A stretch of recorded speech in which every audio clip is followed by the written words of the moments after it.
है डरे वाला ना है हम। समझ ला लगे ना। बिहार में कह रहे थे बिहार लोग कह रहे थे कि मनीष कश्यप निकलने के बाद डरे। अभी तो हम निकले हैं, अभी से ही देख रहे हैं ठंडा के मौसम में पूरा गर्मी का माहौल हो गया है। बिहारी का डीएनए है, बिहारी कभी डरता है नहीं। ये डीएनए बिहारी का है जी, ठीक है। ये ओरिजिनल बिहारी का है, खाटी बिहारी का डीएनए है, ये कहियो नहीं डरेगा। वो ओरिजिनल बिहार का डीएनए हो ही नहीं सकता है जो बिहार में ही बिहार की कुर्सी पे फेविकॉल की तरह बैठ के और बिहार को ही दिमक की तरह चाट खाए। वो बिहारी डीएनए हो ही नहीं सकता है। 20-20 साल सारे नेता जेल में जाएंगे और ठीक है, लेकिन इस नेताओं से तो नहीं डरूंगा, इन नेताओं से कभी नहीं डरूंगा। आपको नहीं लगता है कि आपको इतना दिन जेल में रहना और ये एनएसए जैसी धाराएं आपके ऊपर लग जाना ये नेताओं की ही करतूत है? कहीं उनका भी हाथ हो सकता है? हाथ हो सकता है। उनका हाथ, पांव, टांग, आंख, नाक, मुंह, गर्दन, गला सब उन्हीं का है, तभी जाके मेरे ऊपर एनएसए लगा। दुख की घड़ी छटी है और उस किरण का, उस एक नए युग का उदय हुआ है जिस किरण का इंतजार सब कोई कर रहा था। बिहार के 38 जिला के साथ साथ देश के तमाम लोग कर रहे थे। मनीष कश्यप जी आज जेल से निकलकर एक बार फिर से स्वतंत्र होकर देश की और बिहार की आवाज उठाने के लिए स्वतंत्र हो चुके हैं और मेरा रोंगटा खड़ा हो रहा है, मेरे आंखों में इस वक्त भावुकता है। मैं इस क्षण को अपने शब्दों से नहीं बयां कर सकता हूं क्योंकि जो बिहार का लाल, जो बिहार का शेर सच में बिहार के लिए लड़ता था, वो कहीं ना कहीं चंगुल में फंस गया था भ्रष्टाचार के और इसके बाद विरोधियों के चंगुल में। लेकिन आज फिर से मनीष जी स्वतंत्र होकर एक बार फिर से अपनी गाड़ी में जब बैठे हैं तो वही जोश, वही जुनून, वही जज्बा। और लोग कह रहे थे कि मनीष कश्यप जी बदल जाएंगे, मनीष कश्यप जी जो है नई ताकत के साथ नहीं उभर के आएंगे, लेकिन मनीष जी फिर से वही ताकत के साथ, चाहे वो तमिलनाडु में हो या इसके बाद बिहार में। मनीष जी अंततः जो है सत्य की जीत हुई और आप सदैव कहते थे सत्यमेव जयते। सत्य जीता है, देर जीता है, दुरुस्त जीता है और देर है अंधेर नहीं, उस कहावत को भी साकार हुआ किया गया है। कैसा लग रहा है आज ये जो सत्य की जीत हुई है? बस बिहार में मैं पैदा हुआ हूँ और बिहार में ही दशरथ मांझी पैदा हुए थे, बिहार में ही वीर कुंवर सिंह, बिहार में ही गुरु गोविंद सिंह पैदा हुए थे, माँ सीता जो है बिहार में ही पैदा हुई थी। इन लोगों ने भी बहुत सारे अधर्मियों को देखा, इन लोगों के भी जीवन में बहुत सारा कष्ट आया, लेकिन फाइनली इतिहास का पन्ना बताता है इनके बारे में, इनकी कहानियाँ कि क्या है। इतिहास तय करेगा कि मनीष कश्यप क्या है क्या नहीं है। नेल्सन मंडेला साउथ अफ्रीका के थे, लगभग 32-33 साल वो जेल रहे, लेकिन आज साउथ अफ्रीका का इतिहास का कोई भी किताब खोल के देख लीजिए तो उनके बारे में क्या है वो। तो वर्तमान में बहुत सारे लोग हैं जो आपको जो है कष्ट देने का प्रयास करेंगे, जो मुझे देने का प्रयास किया गया। मैंने बोला पुल गिर गया, पुल गिरेगा, पुल गिर गया, पुल गिर गया। तो मनीष कश्यप बोल रहा है कि पुल गिरेगा और आप पुल जिसने गिराया उसके ऊपर कार्रवाई न करके मनीष कश्यप को जेल में डाल दो ताकि हम गिराने वाले ठेकेदार को ठेका देंगे और उसमें बिहार के लोग दब के मरेंगे और आवाज़ उठाने वाला कोई नहीं रहेगा। लेकिन उन लोगों को नहीं पता था कि एक मनीष कश्यप को अगर सलाखों के पीछे डालोगे तो हजारों मनीष कश्यप पैदा होंगे। और बिहार में स्थिति आप देख सकते हैं कि अभी पूरा ब्रह्मांड में सबसे ज़्यादा डिजिटल मीडिया के पत्रकार बिहार में हैं। रीजन क्या है, कौन है, वो सबको पता है, बताने की जरूरत नहीं है। और किसने मुझे जेल में डाला था वो सबको पता है। श्री कृष्ण भी कंस से लड़े थे, ठीक है, कंस भी श्री कृष्ण के अपने ही थे। मेरे भी कुछ अपने ही लोगों ने, बिहार के लोगों ने ही मुझे जेल में डाला था, वो लोग भी अपने ही है। जाति होती तो मैं मानता नहीं हूँ, यहाँ बांटा गया है। खून का रिश्ता होता है। हम बिहार में पैदा हुए, हिंदुस्तान में पैदा हुए तो सब लोग भाई बहन हैं, लेकिन उसी में से कोई किसी के खिलाफ साजिश करता है, कोई अच्छा करता है, कोई बुरा करता है। आपकी गलती क्या थी मनीष कश्यप जी जो आपको जेल में डाल दिया गया? आपकी गलती आप अपने मुँह से बताएंगे? आप बताइए, पिछले 25 साल से कोई नेता जो है मजदूरों के लिए आवाज़ उठाया हो? जाइए गूगल सर्च मारिए और देखिए। कोई मीडिया में मजदूरों की स्थिति, दयनीय स्थिति को दिखाई जाती हो, गूगल सर्च मारिए, देख लीजिए। अब मजदूरों के ऊपर चर्चा होने लगा है, मजदूरों के ऊपर, पलायन के ऊपर हो रहा है चर्चा, हर चीज पे। मैं तो यही चाहता हूं कि पूरे देश में जितने भी मजदूर हैं, जितने भी उनका वहाँ की सरकारें, लोकल सरकारें, स्थानीय सरकारें, जैसे महाराष्ट्र के हों तो महाराष्ट्र की सरकार, बिहार के हों तो बिहार की सरकार, उनका 25 लाख रुपया का इंश्योरेंस करें। और उनको पेमेंट कितना दिया जा रहा है, हफ्ते में कितने घंटे काम लिया जा रहा है, कितने दिन काम लिया जा रहा है, महीना में कितने दिन काम लिया जा रहा है, और साल में कम से कम 60 दिन की छुट्टी पेड लीव दी जा रही है कि नहीं दी जा रही है, ये वहाँ की स्टेट गवर्नमेंट का काम है, वो तय करे। बिहार में सबसे ज़्यादा मजदूर है अभी वर्तमान समय में, उन मजदूरों के लिए मैं आवाज़ उठाया था। अब तो मैं अपने केस के लिए सीबीआई जांच की मांग करूंगा, हाई हाईकोर्ट में मैं अप्लाई करूंगा कि केस का सीबीआई जांच हो कि आखिर तमिलनाडु में त्रिपुर में हुआ क्या था। मतलब आप सीबीआई से दरख्वास्त करेंगे कि हमारे केस की सीबीआई जांच हो। अरे हम सोर्स किसको मानेंगे? हम गूगल को सोर्स नहीं माने, हम पेपर को सोर्स नहीं माने, हम नेताओं के भाषण को सोर्स नहीं माने, हम विधानसभा को सोर्स नहीं माने, तो सोर्स मानेंगे किसको? हमने गूगल पे देखा, घटना के बारे में दिया गया था, हमने सोशल मीडिया पे देखा, घटना के बारे में दिया गया था, हमने पेपर में देखा, घटना के बारे में दिया गया था, हमने इलेक्ट्रॉनिक्स मीडिया में देखा, डिजिटल मीडिया में देखा, हर जगह तमिलनाडु में जो घटना घटी थी उसके बारे में दिया गया था। जी, क्योंकि सोर्स हमारा वही है, डिजिटल मीडिया, प्रिंट मीडिया। हाँ वही है, वही सबसे पहले उन्हीं लोगों ने छापा था 2 तारीख को, वही है 2 मार्च को। उसी सोर्स के ऊपर मैंने न्यूज बनाया। उन लोगों को 25,000 रुपया, सिर्फ दैनिक भास्कर को 25,000 का जुर्माना लगाया गया था, बाकी सबको तो छोड़ दिया गया था। दैनिक भास्कर मद्रास हाई कोर्ट में 25,000 रुपया का जुर्माना दिया और दैनिक भास्कर को भी छोड़ दिया गया। और बाकी सबको के ऊपर तो कुछ बात तक नहीं पूछा गया बाकी सबसे। और जेल में डाला गया मनीष कश्यप को। अरे हमारा अपराध क्या है पहले ये बताइए। मजदूरों के लिए चलिए, आज आपको भी नहीं पता कि आपका अपराध क्या है। सरकार यही सवाल का जवाब पूरा बिहार जानना चाहता है कि आपका अपराध क्या है। मैं सरकार से कहना चाहता हूं कि चलिए, अगर आपके नजर में मैंने झूठ वीडियो बनाया है तो आप बताइए किसके लिए बनाया। मनीष कश्यप अपने घर के लिए बनाया है? अपने लिए बनाया नहीं, मजदूरों के लिए बनाया है। और मजदूरों के लिए अगर मैं झूठ बोलूं तो आप एनए से लगा देते हैं। आप पूरा राज्य के साथ झूठ बोल रहे हैं, देश के साथ झूठ बोल रहे हैं कि हम ये करेंगे, 5 साल में वो करेंगे, और आप वो काम नहीं कर पा रहे हैं, तो आपके ऊपर तो यूएपीए लग जाना चाहिए। बिल्कुल एकदम यूएपीए लग जाना चाहिए और आप लोगों को नॉन अवेलेबल में डाल देना चाहिए। 20-20 साल सारे नेता जेल में जाएंगे। और अगर सरकार के हिसाब से, मैंने झूठ नहीं बोला है, मैं फिर से कहना चाहता हूं, मैं सोर्स के हिसाब से बात किया हूं। अगर सरकार के हिसाब से लगता है कि मनीष कश्यप झूठ बोला है और उसको जेल में डाल दिया जाए एनएसए के तहत, तो मैं अब तो नेताओं का भाषण निकाल के आप लोगों को दिखाऊंगा कि ये नेता ने ये झूठ बोला, ये नेता ने ये झूठ बोला, इनको भी जेल में डालो, इनको भी जेल में डालो। मैं साक्ष्य के साथ दूंगा कि इन्होंने बोला था इतने करोड़ को ये करेंगे, इन्होंने को बोला था इतने लाख को ये करेंगे, इन्होंने बोला था इस जिला में ये करेंगे, इन्होंने बोला था उस जिला में वो करेंगे, इन्होंने बोला था इस जाति के लिए ये करेंगे, इन्होंने बोला था उस धर्म के लिए वो करेंगे। और सारा डिटेल्स, समय सीमा उन लोगों ने बताया, वो सारा डिटेल्स निकाल के मैं इन लोगों को दिखाऊंगा कि आप लोगों के ऊपर कौन एनएसए लगाएगा, कौन यूएपीए लगाएगा। भैया, बिहार के लोगों ने, सच बात है कि आपके लिए लड़ाई लड़ी, चाहे वो तन से हो, इसके बाद मन से हो, या ग्राउंड पर उतर कर तमाम प्रकार की लड़ाई लड़ी। जेल में 9 महीना आप लगभग रहे हैं, तमिलनाडु रहे, इसके बाद बेऊर जेल में आपको शिफ्ट किया गया। तमिलनाडु की जेल में आपके साथ कैसा बर्ताव किया गया? उसके बारे में मैं बाद में बताऊंगा, ठीक है? अभी समय नहीं है, बस उसके बारे में मैं बाद में कुछ चीजों को जो है वो हाइड रहने दीजिए। एक सवाल है जिसका जवाब हम लोगों से अमूमन पूछा गया ये 2-4 दिन के अंदर, कि क्या मनीष कश्यप जी जेल से निकलने के बाद माइक लेकर बिहार के लोगों की आवाज बुलंद करेंगे, या राजनीति के माध्यम से अपना योगदान देकर राजनीति का उज्जवल भविष्य करेंगे? माइक कभी मैं नहीं छोड़ूंगा, बस इतना जान जाइए जी। माइक नहीं छोड़ूंगा, बस माइक लेकर ही लड़ाई लड़ी। माइक कभी मैं नहीं छोड़ूंगा। और मैंने जो सिविल इंजीनियरिंग की पढ़ाई की है उसको भी मैं कभी नहीं भूलूंगा।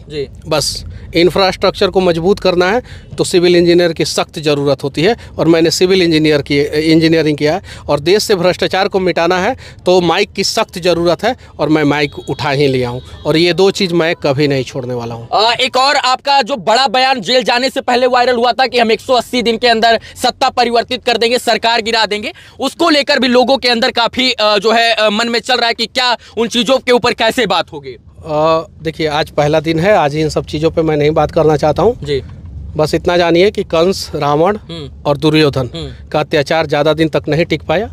ये तीनों, द्वापर, त्रेता और सतयुग, ठीक है, ये तीनों जो है उसमें ख़त्म हुए। अभी कलयुग में भी वैसे बहुत सारे लोग हैं, उनका भी आतंक खत्म होगा, उनका भी अत्याचार खत्म होगा, उनका भी भ्रष्टाचार करने वाले लोगों का भ्रष्टाचार खत्म होगा। आज नहीं तो कल नया सवेरा बिहार में भी जरूर होगा।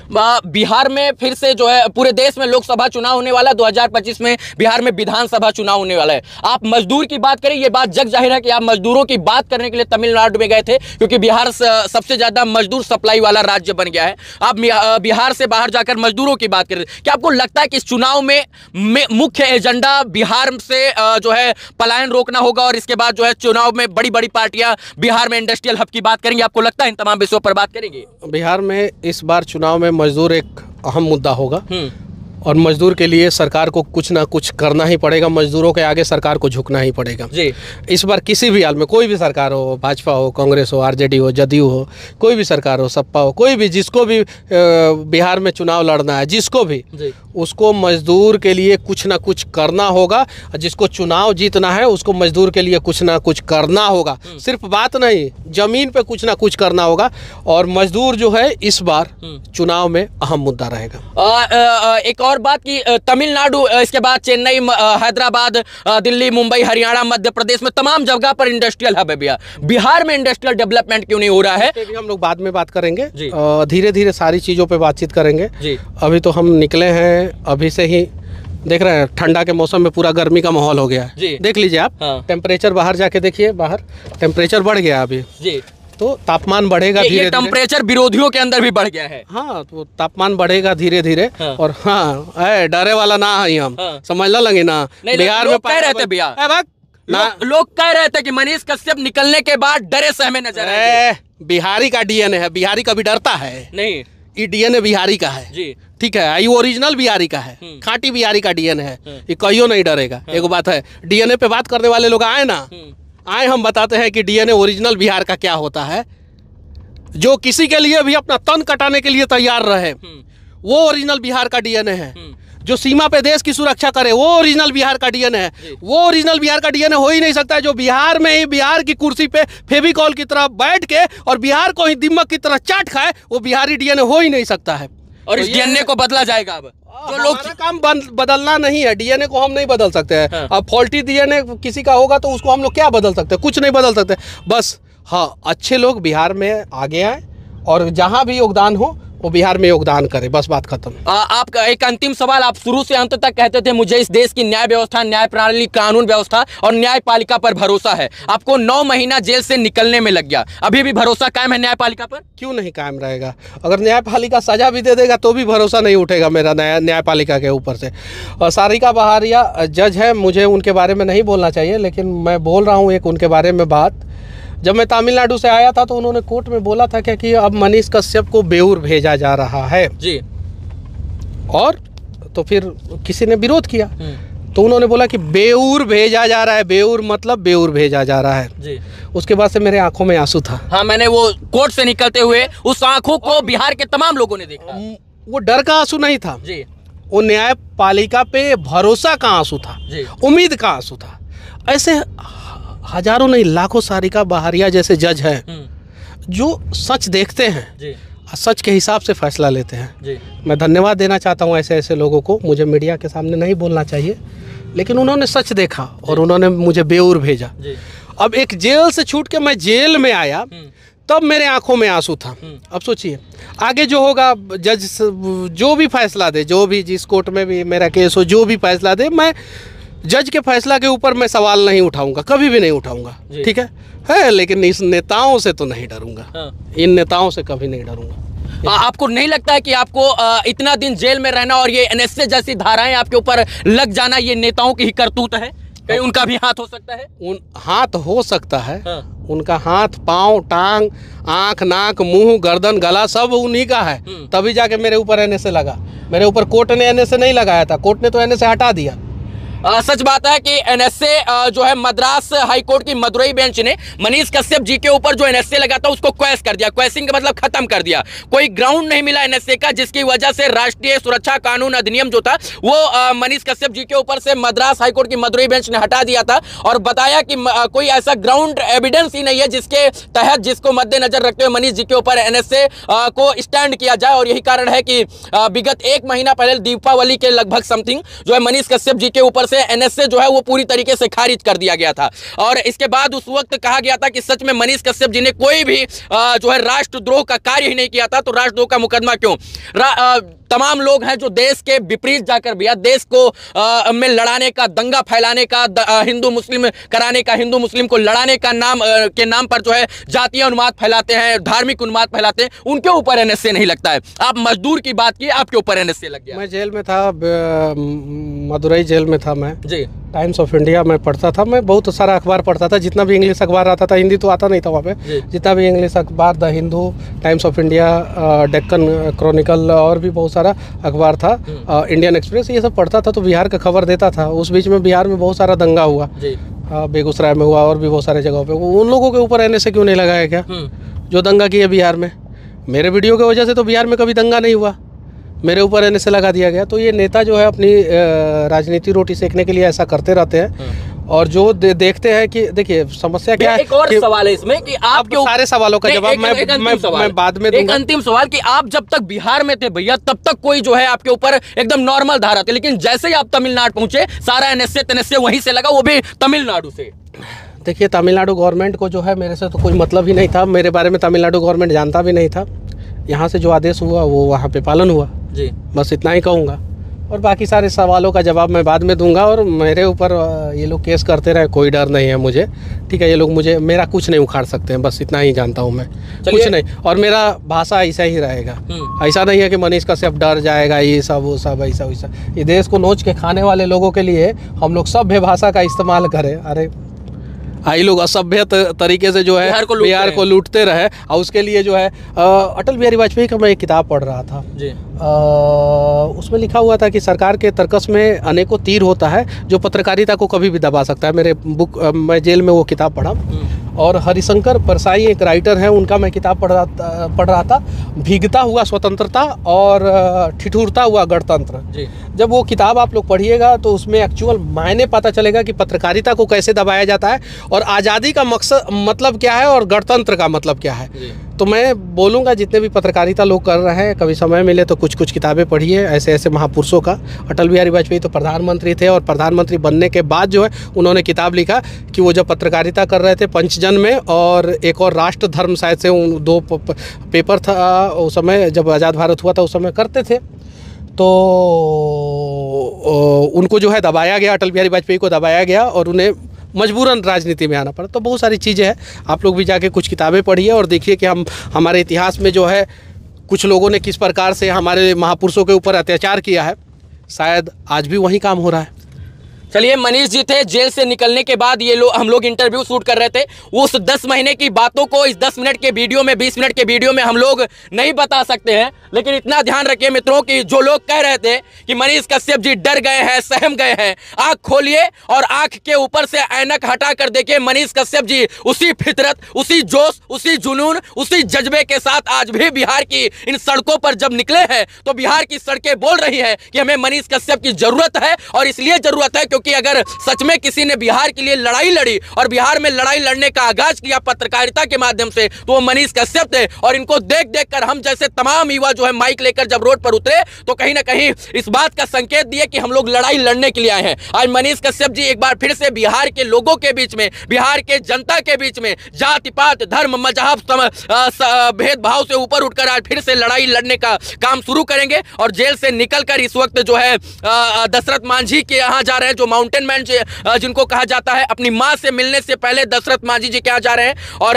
ये जो जज्बा है इसको सलाम है, क्योंकि जिस प्रकार से 9 महीना कोई जेल में रहे, 9 दिन कोई जेल में रह जाता है तो उसका हौसला जुनून सबको टूट जाता है। लेकिन जिस प्रकार से मनीष कश्यप जी 9 महीना 10 महीना बाद भी जेल से निकलने के बाद उसी हौसले के साथ आगे बढ़ रहे हैं, ये बताता है, ये दर्शाता है कि बिहार में एक नए युग की क्रांति की शुरुआत है। और उस क्रांति का नाम मनीष कश्यप हो सकता है, क्योंकि जिस जज्बे के साथ ये आगे बढ़ रहे हैं। और आज जिस प्रकार से मैंने बेऊर जेल के सामने लाखों लोगों की भीड़ देखी, हजारों लोगों की भीड़ देखी, उस बात को मैं दावे के साथ कह सकता हूं कि बिहार में एक नए युग की शुरुआत हो चुकी है। और आज की सुबह की पहली किरण जो थी वो ऐतिहासिक किरण थी, और ये ऐतिहासिक किरण इतिहास के पन्नों में जरूर दर्ज होगी। यह ऐतिहासिक मर्तबा था जब किसी पत्रकार के लिए इतनी लोग जो है जेल के बाहर खड़े होकर 2 दिनों से इंतजार कर रहे थे, और अंततः सबके इंतजार की घड़ियों का जो अंत था वो उसका अंत हुआ। बाकी मनीष जी थे, हम लोग इस तमाम विषयों पर बात कर रहे थे। उम्मीद है कि यह वीडियो आपको अच्छा लगा होगा, और इनके 9 महीने का संघर्ष था वो हम इस शब्दों में नहीं बयां कर सकते। आप लोग तमाम लोग इन लोगों का सहयोग कर रहे थे। बहुत बहुत धन्यवाद इस वीडियो को देखने के लिए मित्रों। जय हिंद।